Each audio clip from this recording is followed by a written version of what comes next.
It is July 17th, 1918, a basement in Yekaterinburg, Russia. 11 people are standing in a room they have been told to enter for a family photograph. The youngest is 13 years old, the oldest is 50. They have no idea what is about to happen. The Romanov family, the last royal dynasty of the Russian Empire, had been under house arrest for over a year since the revolution tore the country apart.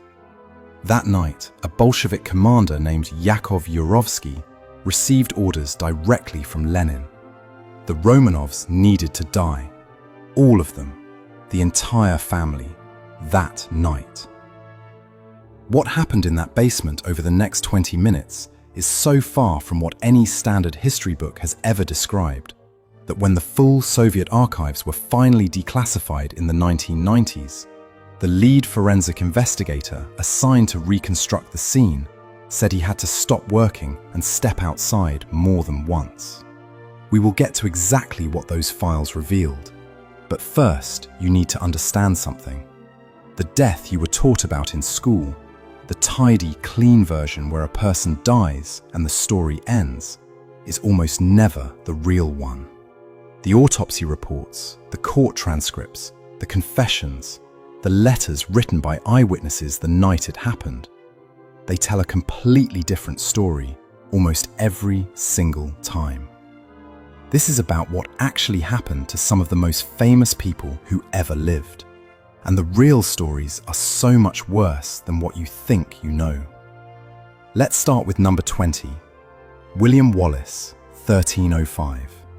You probably know him from Braveheart. Mel Gibson screaming, "Freedom!" while the crowd cheers.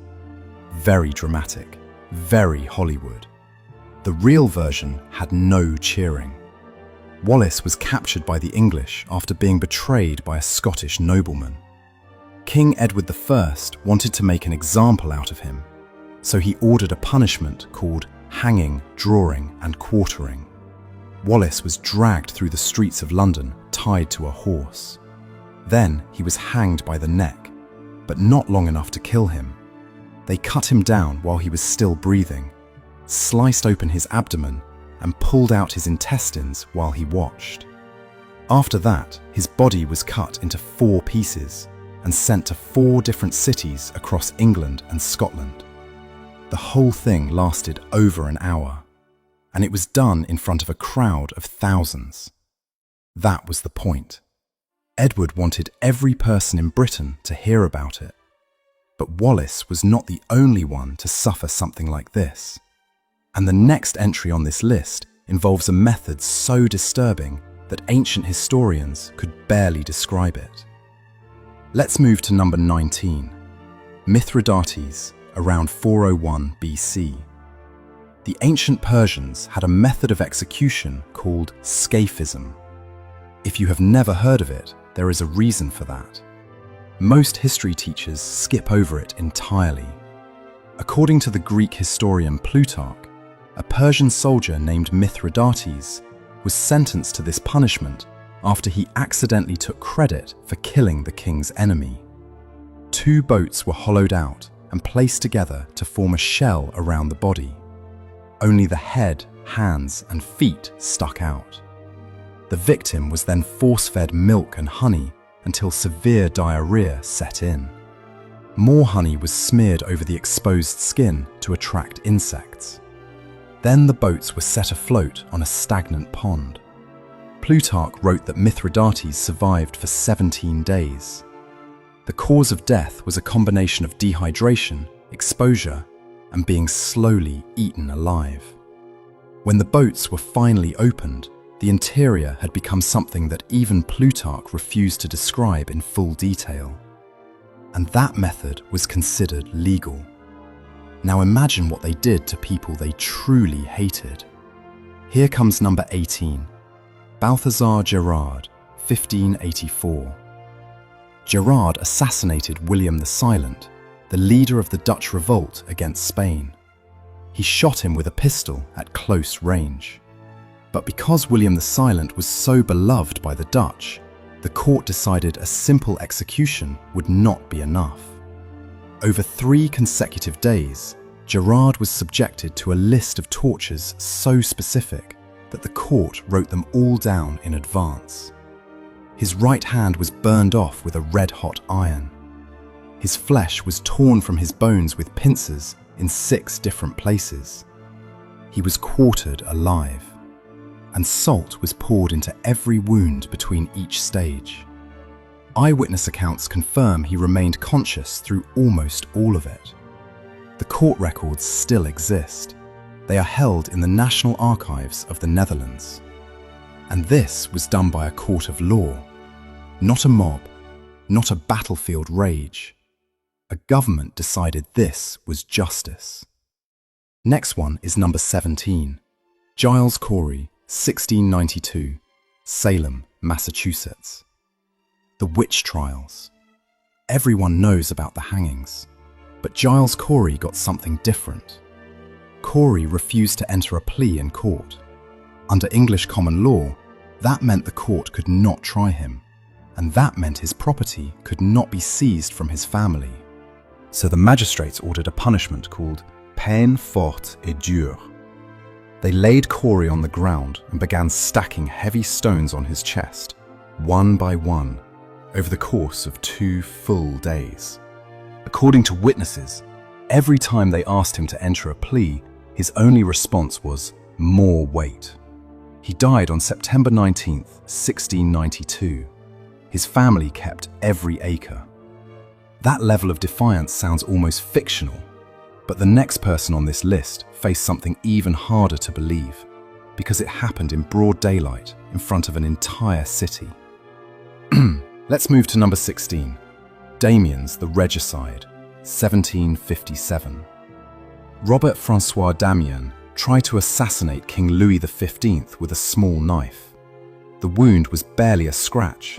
The king survived with no lasting injury. What happened to Damien took an entire day. His right hand was burned with sulfur. His chest, arms, thighs and calves were torn with red-hot pincers. Molten lead, boiling oil and burning resin were poured into every wound. Then 4 horses were attached to his limbs and driven in opposite directions. His joints would not separate. The executioners had to cut partially through his tendons before the horses could finish the job. Casanova himself was in the crowd that day and wrote about it in his memoirs. He noted that several women in the audience fainted and that Damien was still moving his jaw and blinking his eyes after his limbs had been torn away. The entire execution was documented minute by minute by a court clerk. That transcript survived, every word of it. Here comes number 15. Junko Furuta, 1989. This one is difficult to talk about, and it should be. Junko Furuta was a 17-year-old high school student in Japan who was kidnapped by 4 teenage boys in November 1988. She was held captive for 44 days in the house of one of the attackers. During that time, she was subjected to torture and abuse so extreme that when the full police report was released, several officers involved in the investigation requested transfers. The details of what those 44 days contained have been documented in court records, and they are among the most disturbing documents in modern criminal history. She died on January 4th, 1989. Her attackers received sentences ranging from 5 to 20 years. Some of them are free today. The Furuta case forced Japan to rewrite portions of its juvenile sentencing laws. But the fact that it took a case this extreme to trigger that change says something all on its own. Next one is number 14, Hisashi Ouchi, 1999. On September 30th, 1999, a nuclear processing plant in Tokaimura, Japan, experienced a criticality accident. 3 workers were exposed to massive doses of radiation. Hisashi Ouchi received the highest dose, an estimated 17 sieverts. For reference, 8 sieverts is considered universally fatal. Ouchi was kept alive for 83 days. His chromosomes were destroyed. His body could no longer produce new cells. His skin fell away. His organs began to fail one by one.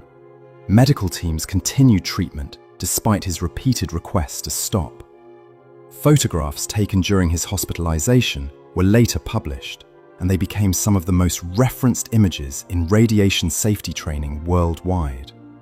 Ouchi died on December 21, 1999. The full medical account was published in a book by the NHK team that covered the incident, and it remains one of the hardest medical case studies to read. And that was an accident. What makes the next entries worse is that every single one was deliberate. Let's move to number 13. The Romanov family, 1918. Remember the basement from the beginning? Now you get the full story. Yurovsky lined up the family and read the execution order out loud. Then the firing squad opened fire. The room filled with smoke and noise. When it cleared, several of the children were still alive. The bullets had bounced off their bodies. The reason? The daughters had sewn diamonds and jewels into their corsets for safekeeping during captivity. The gems acted as makeshift armor, so the soldiers switched to bayonets and rifle butts. Anastasia was reportedly still breathing when a soldier finally finished her off with a bayonet. The bodies were loaded onto a truck, driven into the forest, doused in acid, and buried in a shallow grave. Soviet records confirm that the process of disposing of the remains took 2 full days. The grave was not found until 1991, and the youngest victim, Alexei, was 13. What makes the next entries worse is that every single one was deliberate. Here comes number 12. Torture and execution of captured Mongol enemies, 1200s. Genghis Khan did not believe in wasting resources on prisoners, but he absolutely believed in sending messages. When the governor of the city of Otrar executed Mongol trade envoys in 1218, Khan's response reshaped the entire region. According to Persian historian Atta Malik Juvayni, the governor was captured alive and killed by having molten silver poured into his eyes and ears. The entire population of Otrar was either killed or enslaved. That was just one city. Over the course of the Mongol invasions, historians estimate that 40 million people died. Some modern scholars put that number even higher. And the methods of execution were specifically designed to spread fear faster than the army itself could travel. Pyramids of severed heads were stacked outside conquered cities as warnings to the next one. The Mongols turned death into military strategy, but the next entry turned it into entertainment. Next one is number 11, Damnatio ad bestias in ancient Rome. Condemned prisoners in Rome were thrown into the arena with wild animals. Lions, bears, leopards, even exotic animals brought for Africa specifically for the occasion. This was not a fight. The prisoners were unarmed, often tied to stakes. Emperor Augustus once had 3,500 animals killed in a single day of games. Under Nero, Christians were wrapped in animal skins and torn apart by dogs, while the audience ate their evening meals in the stands. The poet Martial documented these events in great detail. He described one condemned man who was forced to reenact the myth of Orpheus, dressed in costume and surrounded by trained animals. At the climax, a bear was released and killed him on stage while the crowd applauded. The Colosseum ran these spectacles for over 400 years. Let's move to number 10. Vlad the Impaler's Forest of the Dead, 1462. When the Ottoman Empire sent an army of 90,000 soldiers to conquer Wallachia, they marched toward the capital expecting resistance. What they found instead was a forest of 20,000 impaled bodies.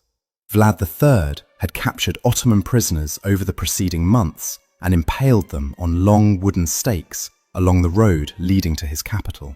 The stakes were inserted through the body, and the victims were left to die slowly over the course of hours or days, depending on the angle. The sight was so horrifying that the Ottoman commander, Mehmed II, a man who had conquered Constantinople, reportedly turned his army around. Ottoman chroniclers confirmed this account. So did Vlad's own advisors. Here comes number 9. Execution of Tupac Amaru II, 1781. Tupac Amaru II led the largest indigenous uprising against Spanish colonial rule in South America. When the Spanish captured him, they wanted his death to end any future rebellion permanently. In the central plaza of Cusco, Peru, they forced him to watch the execution of his wife, his sons, and his closest allies first. Then, they attempted to tear him apart using 4 horses tied to each limb. The horses could not pull him apart. After multiple attempts, the Spanish commander ordered his head cut off instead. His body was then dismembered and sent to different towns across Peru as a warning. The Spanish also banned indigenous clothing, language, and customs in the aftermath.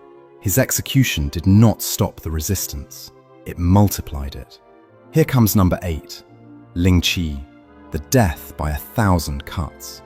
This was an official method of capital punishment in China from roughly the 10th century until it was abolished in 1905. The condemned person was tied to a wooden frame in a public square. An executioner then made a series of precise cuts to the body, removing small pieces of flesh in a specific order. The process could last anywhere from a few minutes to several hours, depending on the number of cuts ordered by the court. Some records indicate sentences of 100 cuts. Others reference 3,000. Photographs of Ling Chi executions from the late Qing dynasty still exist and were widely published in Western newspapers at the time. The last known person executed by Ling Chi was Fo Chao Li in 1905 for the murder of a Mongolian prince. French soldiers photographed the execution. Those images are still studied in criminal justice history courses today. Let's move to number 7, the Brazen Bull of Phalaris. Around 570 BC, Perilos of Athens designed a bronze statue of a bull as a gift for Phalaris, the tyrant of Acragas in Sicily. The bull was hollow. A door on the side opened so that a person could be placed inside. A fire was then lit underneath. The bronze heated up, and the person inside was slowly roasted alive. The design included a series of tubes and stops inside the bull's head that converted the screams of the victim into sounds that resembled a bellowing bull. Phalaris was reportedly so disturbed by the invention that he tested it on Perilos himself. According to the historian Diodorus Siculus, Phalaris eventually died in his own bull when the people of Acragas overthrew him. Sometimes the inventor becomes the invention.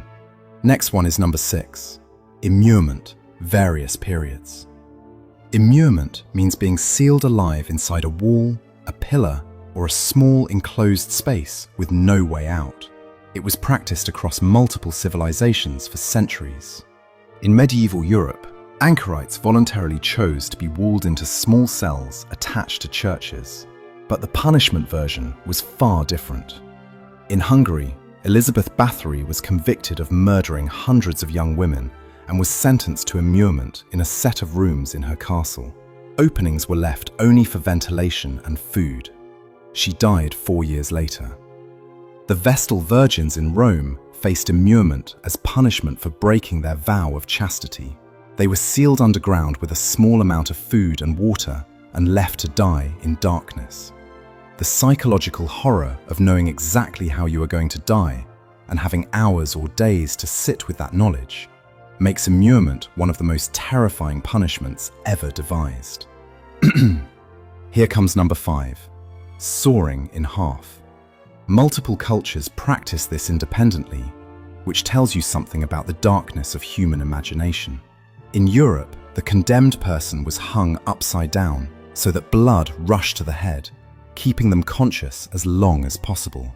The executioner then began sawing from the groin downward. Because the victim was inverted, the brain received enough blood to maintain consciousness well past the point where the saw reached the abdomen. Some accounts suggest victims remained aware until the saw reached the mid-torso. Emperor Caligula reportedly ordered this punishment for amusement, and it appeared in various forms across medieval Europe, Persia, and parts of Asia. Next one is number 4, The execution of George Plantagenet, Duke of Clarence, 1478. This one sounds made up. It is not. George Plantagenet, the brother of King Edward IV, was convicted of treason and sentenced to death. According to multiple contemporary sources, including the chronicles of the time, George chose his own method of execution. He asked to be drowned in a barrel of Malmsey wine, and Edward agreed. George was held under the surface of a large barrel of wine until he died. When his body was later exhumed, a contemporary physician confirmed the cause of death was consistent with drowning. The barrel story was long considered legend until multiple independent sources confirmed it. Of all the ways to die on this list, this might be the strangest, but strange and brutal are not always the same thing. Let's move to number 3. The execution of Shiro Ishii's victims, Unit 731, 1937 to 1945. Unit 731 was a covert biological and chemical warfare research division of the Imperial Japanese Army.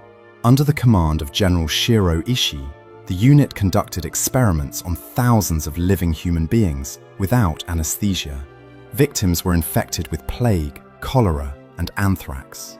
Limbs were frozen and then struck with hammers to study frostbite. Vivisections were performed on conscious subjects. Pressure chambers were used to determine at what point human eyes would pop from their sockets. An estimated 3,000 to 12,000 people died in these experiments. After the war, the United States granted Ishii and other Unit 731 leaders immunity from prosecution in exchange for their research data. Ishii died of throat cancer in 1959. He was never charged with a single crime. Here comes number 2. The boats or scaphism of Artaxerxes II's court. We already mentioned Mithridates at number 19, but the practice of scaphism became even more extreme under later Persian rulers. Historical sources describe cases where honey and milk were not only force-fed to victims, but applied to the eyes, ears, mouth, and genitals to attract maximum insect activity. The Persian royal court viewed scaphism as the ultimate demonstration of power, a death so slow and so humiliating that it served as a deterrent for generations. Some accounts reference survival times exceeding 2 weeks. What makes this entry different from number 19 is the scale. This was not a one-time punishment. It was institutional, it was policy, and it was practiced for centuries. The last one is number 1. The public execution of Robert-François Damiens, 1757. Yes, Damiens appeared earlier on this list, at number 16.